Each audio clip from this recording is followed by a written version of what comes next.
Today we're going to talk about the Northern Michigan garden and take you for a tour. This is the time of year when Rod is most proud of these gardens because it's right around the 4th of July. So we spend about a week or so up here enjoying our summer vacation. And when we're here, he wants these gardens to be in tip-top shape. So we're going to go ahead and show you through all of the gardens around the Northern Michigan garden. We're going to also talk about a product that I recently have been given to trial, and that's these gorgeous chairs from the Labona company. These are the most comfortable rocking chairs I have ever sat in, and I love the blue color. I think it looks really nice with the blue of the Cottage, and I'm not sure if I'm going to leave them here or take them back and put them out at the greenhouse. There's so many possibilities, but I did want to show you these today because they're an excellent product, and I've been loving them, especially sitting out here at night just listening to the birds all around. We're going to start off talking about these chairs before we dig into the garden. These are the Orlando Adirondack Rocking Chairs. And the thing that I really like about them is that they're very comfortable to sit in. They have a nice upright back, so you don't feel like you're leaning backwards when you're sitting in them. They're made out of high density polystyrene, which is a recycled material. It's waterproof, weather resistant, and very durable. Definitely something that you could leave out year round if you were looking to add just a gorgeous pop of color to the landscape. So the particular color I have here, this is called Aruba, which is a beautiful turquoise or aqua blue color. And then I've got the little side table as well, which is nice if you're looking to sit out at night and enjoy a cold drink or something. You can set your beverage there on that little table. So I've been really happy with the product. We've gotten tall Adirondack chairs, low Adirondack chairs. So this is actually the third set of products we've gotten from the company, and all of them have held up very well. And I've been very pleased with the quality of this product. And I think, look at there, doesn't that just look great sitting out in the garden? So if you're looking to add a little accent to the garden, a place for you to sit and enjoy the labor of your love, all the work that you've done in your garden, these are the perfect rocking chairs to do so in.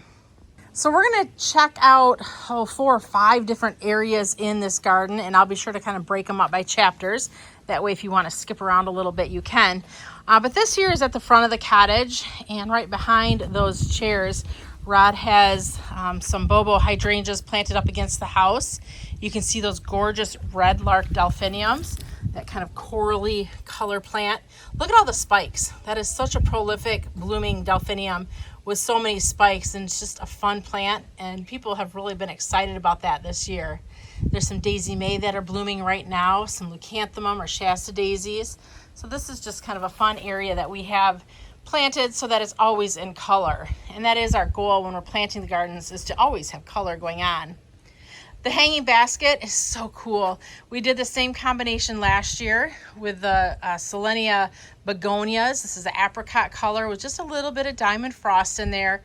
And we never have to deadhead it. And always, it just looks just as perfect as what you're seeing here today. Also, Rod did some container combinations in our crescent self-watering planters. We have aquapots at home, and we use the crescent planters here. And this turned out really nice this year as well. We did a palm tree as the center, or our thriller. And then he just put a lot of kind of random things in here, things that we don't necessarily always use. Of course, we always use sun patience, and that's that. But he put a salvia in there, some fuchsia, that's the fuchsia fireworks. We've got the Senecio angel wings, a little bit of the golden yellow, I think that's Argranthemum, some more of the sun patience, and then again this side is kind of repeated to give that same look as the other side. So just kind of a different mixture of some part sun plants, and it really is doing quite well in this pretty much full sun area of the garden. Making our way around, you can see there's some more sun patience. We use a lot of those in the garden because they're really easy. We don't have to do a lot with them. Penstemon, he tucked a couple penstemon in this week. He brought a bunch of things up to fill in the holes. So these were just freshly planted, but that will look nice. And Monarda, our bee balm, look at that. This is a Pardon My series, very compact. It's also a wonderful pollinator magnet. There's some giant bumblebees hanging out on it right now. So if you're looking to plant a nice plant that the deer tend to stay away from, and it's also a great plant for pollinators, bee balm is a great plant to do just that with. In the back there we have a few of the opening act phlox. Some of the gorgeous bleeding heart that grows in full sun and never stops blooming all summer long. This here's a little pocket of cone flowers. When I plant cone flowers, I like to plant them kind of as a mass planting or a collection planting, just getting all the various colors and putting them in an area. This was nibbled on a little bit by rabbits, so we did have to spray this with some Bob-X plant spray that keeps the deer and rabbits off, but they're coming in and doing well. We had to plant a few more in here because of losing some over the winter. But look at that, all that beautiful color I think is so cool when you take a plant and just plant all different kind of colors of it. We have a clematis jolly good hanging out here at the top of this little wall. This is a retaining wall. It kind of doesn't get enough sun for clematis, and you can see they're not doing excellent. But once they get to the top, they get enough sun and they put on a little bit of color. Making our way down the drive. We talked about the steep drive before, so there's a lot of tiering that goes on, little retaining walls and beds that we just have to kind of shore up to hold the soil from going down. Not a lot of color right here right now. There'll be some allium millennium blooming soon. We've got the opening act phlox here. Just love how that really fills in that space. As we make our way down, there's just a little pocket here on the side of the drive, and this is not actually something we drive on. It's just access to the lake. We've got the Hacklina all gold grass along with the corbels. We just kind of alternated them, and it's filling in that space nicely. And then we had a little bit more space and we transitioned to some ajuga, and you can see there's a couple little gaps there, so we did lose a few over the winter, but that's just a nice little ground cover that will fill in that space. Heading over to the, I guess we call this the south side of the garden bed, we've got Carl Forster grass. I love having grass in the garden because it adds motion, it has some structure, some height, and it just kind of gives a nice background to the garden. The hydrangea can do is starting to bloom. Look at that, isn't that beautiful? And this has not been touched by the deer, fingers crossed. This is gonna bloom twice this season, once off the old growth and once off the new growth. We have this bed lined with some dianthus, and these are on their second bloom cycle right now. So when they first bloomed, there was a lot of flower coverage, and now the second bloom is kind of a spitter spatter bloom, meaning not covering up that full mound with color. Making our way down to the next tier, this hosta has not been touched by deer yet, which is amazing. We've got some more sun patience in there, the red and the white, and you're gonna see that we're gonna carry that theme along as we go through this garden, and we'll talk about that as we continue on and through. There's some Monarda there blooming, more of a raspberry color, and a few lavender as well. The deer tend to stay away from the lavender, so that's nice. Now, not everything in this garden is deer resistant. We do plant with deer in mind, but there are things we like that, you know, the deer will eat. So that's where we spray that Bob-X or plant skid or whatever your favorite deer repellent is. I think next year I'm going to do purple candy in more mass, because this is just a gorgeous sun patient that really has a lot of color pop, especially if you're riding around on the lake. This purple candy really stands out nicely. Making our way around to the front of this bed, we jam-packed it full of red, white, and blue annuals and perennials because it's right underneath the flag there, and we wanted to kind of keep that patriotic feeling going. And like I mentioned, our week for vacation is around the 4th of July, so all things red, white, and blue are what we go for. This here is a Geranium Roseanne. Isn't that gorgeous? Beautiful purple flower. And this is a good time for me to say, in the plant world, blue and purple are interchangeable words. So purple is often referred to as blue and vice versa. So for those of you who are gonna say, I don't see a blue flower out there, blue and purple are interchangeable words and colors and plantings. So here we've got a ton of salvia annuals. Now, this didn't turn out quite as we were hoping. We thought it would be a lot more colorful with the red, white, and blue, but you know, you have to try things to find out. Here we've got the Salvia Unplugged White, which is a gorgeous white, Salvia Unplugged Blue, and then the Salvia Unplugged Red. So I don't know, maybe by the end of the summer as this fills out more, it'll seem more, I don't know, vibrant with its color. But that's how you learn things. You trial and error, and what works, and what doesn't, you know not to do again next year. We're gonna cut across the drive, and look at the front of the cottage here. And this is where I wanted to really go heavy on the red and white, because obviously the cottage there is blue, and I wanted the red and white flowers to really accent the blue of the cottage, again, to give that patriotic feel. So this is the red and the white sun patient, and they're doing pretty good. Sometimes if they get dried out a little bit though from a distance, you'll see how the flowers kind of get a little bit faded. But when you're looking at a distance, you can't tell that fading. When you're really close here, you can.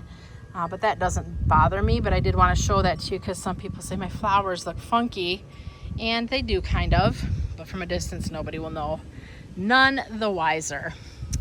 Looks like Rod did plant a little bit of Angelonia there as well to give the red, white, and blue feel. The only problem is when we're looking from the bottom up, you're really not seeing the blue. But that's where when you're planting your garden, it's important to not only think of bottom up, you got to think about what does it look like from the top down if you have the option to look at a garden from the top down. So I'm only about halfway up right now, and you can see how it has a totally different look and feel when I'm looking from this angle. Let's continue to go up a little higher so we can see more of what it looks like from even a taller standpoint.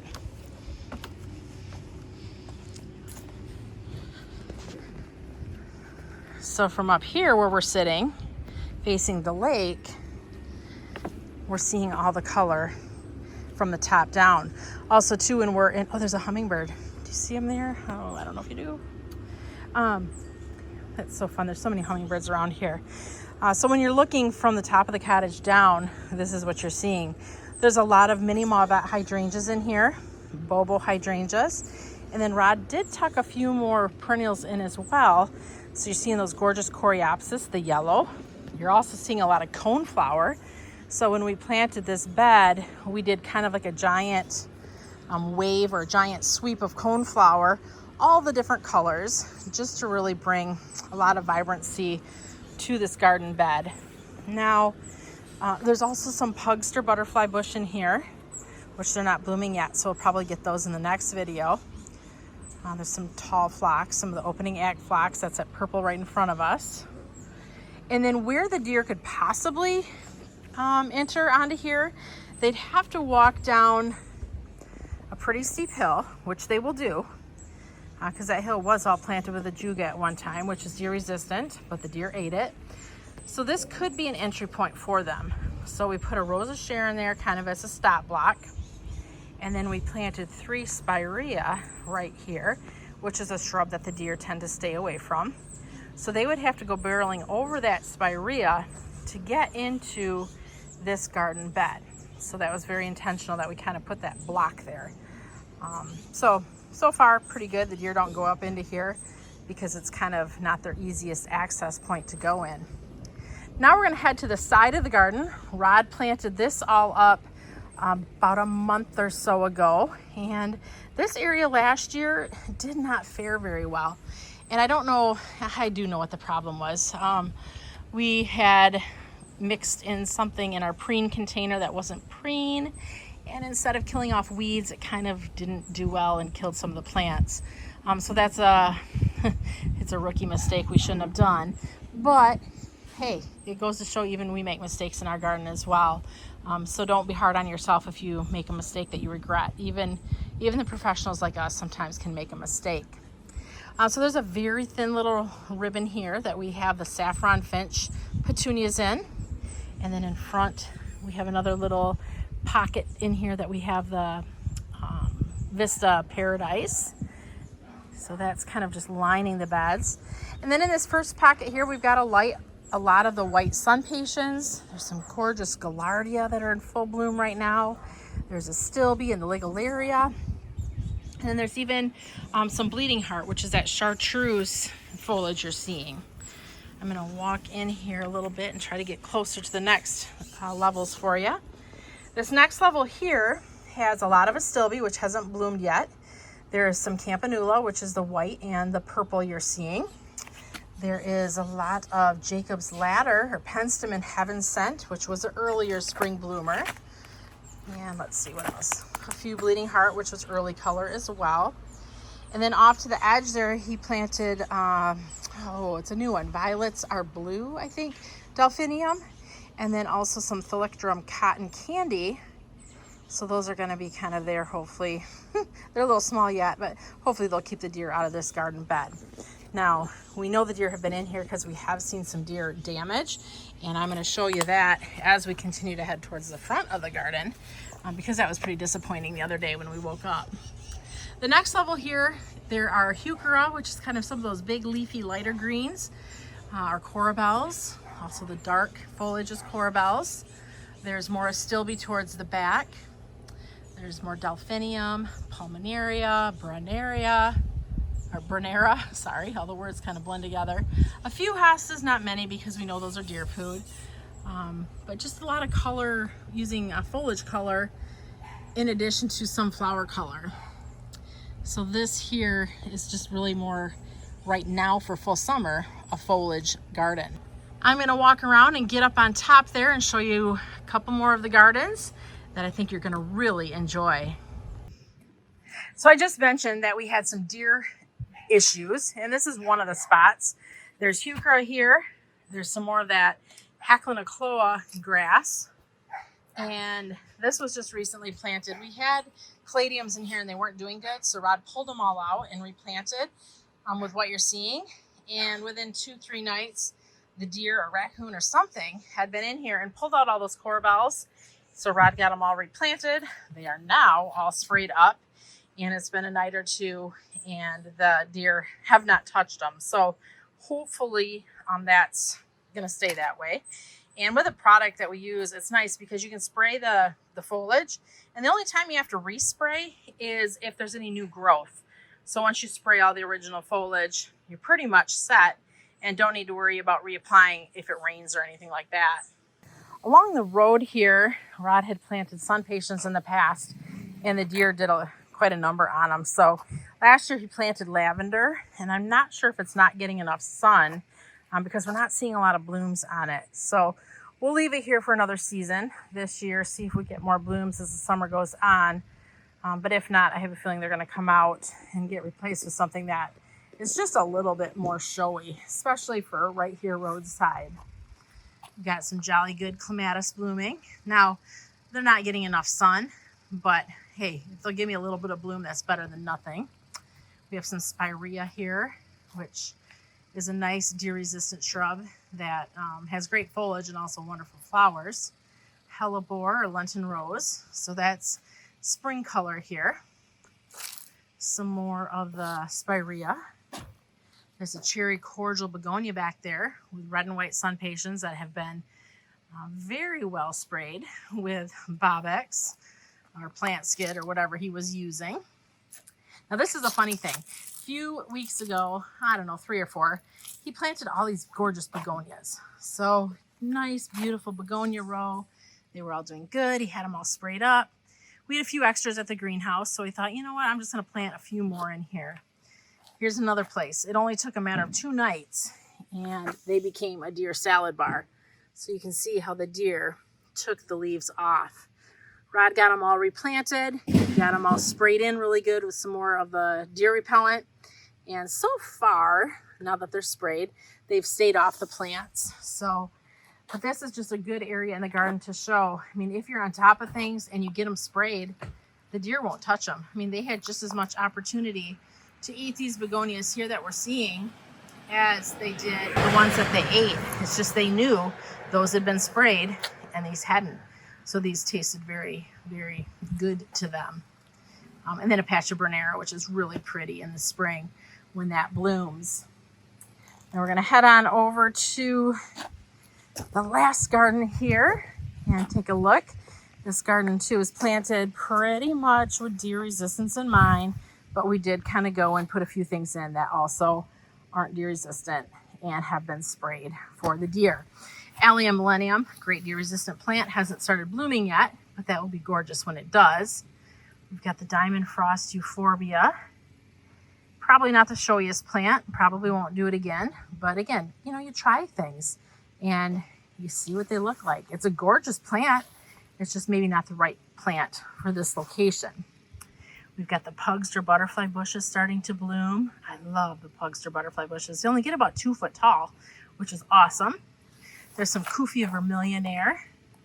I had mentioned earlier that we had seen a hummingbird, and I like to plant plants too that are attractive to the hummingbirds. Cat's pajamas nepeta, another spirea. A lot of the plants in this garden too are kind of repeated to kind of keep a consistent look as we're going through the garden. There's a lot of salvia in here, which is pretty much done blooming. Although you can see there's a few little flowers that still remain. That's a bobo hydrangea. Some more of the sun patience and pugster butterfly bush. Spireas. Tiarella, which we do need to spray that so the deer stay off of it. But I like that foliage. I love how that lime green, yellow foliage pops and breaks up the garden. Now here's some of the sweet romance lavender. That's doing very well. I mean, that's blooming beautifully. It gets a little bit more sun here though. So I think that's just kind of the key to keeping flowers blooming, is making sure they're going in the right location in the garden, that they're getting enough sun that they need to get. Some more spirea and sun patience. Another mass planting of the cat's pajamas, nepeta. Here's a plant I wanted to point out. I had done this in an earlier video and someone's like, oh, I'm so glad you showed us. And I wanted to show a follow-up if that person is watching again. This is the heliotrope, and this is the aromagica purple. And it's just so gorgeous. Look at that deep purple bloom, deep dark green foliage. Very fragrant. This is a wonderful plant for the hummingbirds. And the thing I like about this is those flower heads are like the size of broccoli. So a lot bigger than other heliotropes that are on the market. But such a beautiful dark purple bloom. Some Armeria ballerina, which I thought the deer would stay away from, but they didn't. They have eaten the flowers off of that. They're not eating the foliage, but they are touching on the flowers. You got the tropical rose, I believe it is, sun patient, which has great foliage and really breaks up the garden space as well. We've got the midnight sun weigela. This is just planted, so it's still a baby, but look at that great foliage. It's going to have pink spring flowers. We had some roses in here that we did have to spray because the deer ate the flowers off, not so much the foliage, but the flowers. So they've been resprayed, and hopefully the deer will stay away from them now. We've got jazzberry and another begonia that's doing great in this. I'm going to call this more of a part shade. Maybe we should say part sun. More sun than shade, but definitely not a full sun area in the garden. A little adder, agastache, beautiful purple flowers. And to be honest, I hope those of you who are still watching, I got to this far in the video. If you did, thank you for continuing and hanging through with me as we've watched this video. But this, I think, is one of the most beautiful spaces in this garden, and I feel like the picture doesn't even do it justice. But these here are all agastache or hyssop. There's an orange, a coral, and a yellow, and just those three colors all planted together. It's such a pleasing, fun look in the garden. And I know the video is just not making them pop as well as what my naked eye is, but this is a great plant for the hummingbirds. It blooms all summer. It's fragrant, and it's really quite easy to grow. I would encourage you to give it a try and make sure you're obviously hardy enough. We're zone 6A here, but look at those beautiful tubular flowers. Just a great combination of color, in my opinion. A few more Vista Jazzberry. And I do want to show you another agastache that's in that same series. This one is more of a pinky purple color. So that would be really fun to group 4 or 5 or however many colors there are in this summer-long series all together, just to have a really fun, vibrant look of color in the garden.